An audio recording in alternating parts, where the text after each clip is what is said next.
All right, let's talk about one of nature's most awesome and frankly terrifying creations, the hurricane. We're going to get into the nitty-gritty, the science of how a calm patch of ocean can brew up into one of the most powerful forces on the planet.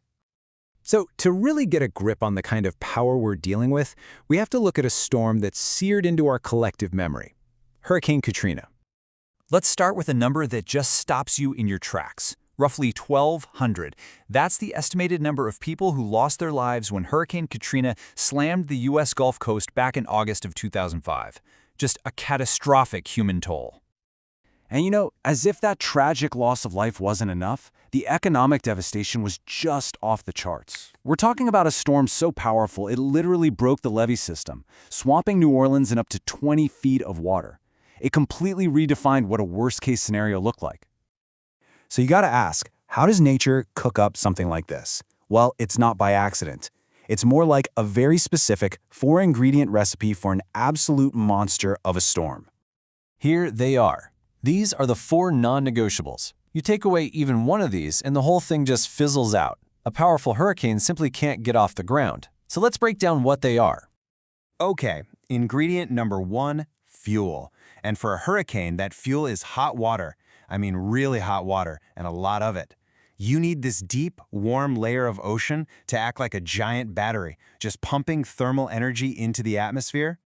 And this is where the magic, or the science, really happens. It's all about something called latent heat. Think of it this way. When all that warm, wet air rises off the ocean, the water vapor turns back into tiny cloud droplets, right?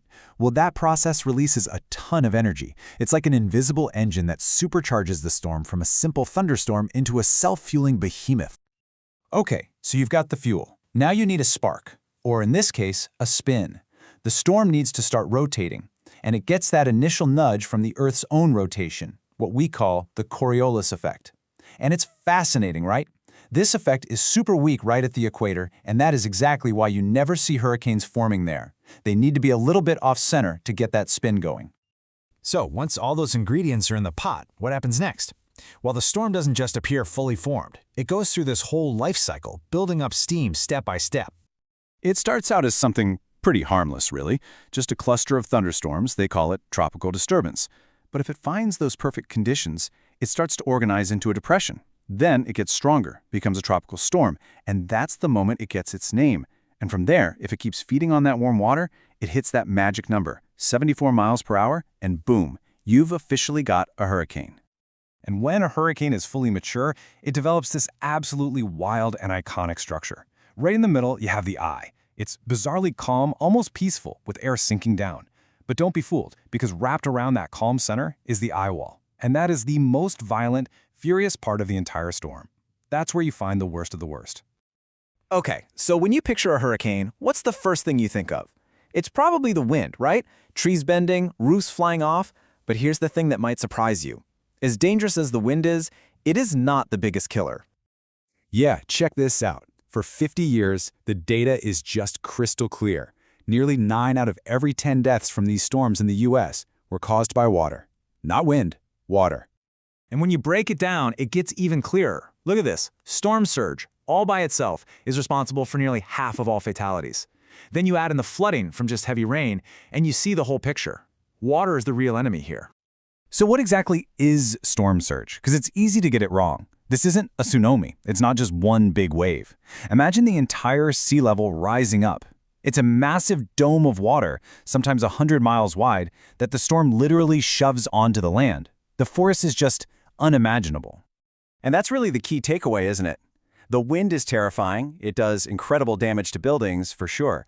But that wall of water, that's what's truly overwhelmingly deadly to people. So knowing all of this, how they form, what makes them so dangerous, it all brings us to the big question on everyone's mind these days. In a warmer world, what's going to happen to these storms? Well, the World Meteorological Organization has looked at this, and the science points to a really interesting trend. The consensus is we probably won't see more hurricanes. In fact, the total number might even go down a little. But, and this is a huge but, the ones that do form are projected to be stronger, wetter, and much more likely to become those monster Category 4 or 5 storms. So that's where we'll leave it. We've pretty much cracked the code on how nature builds these perfect storms. The real question, the one we all have to face, is, are we now building a world that gives them even more power?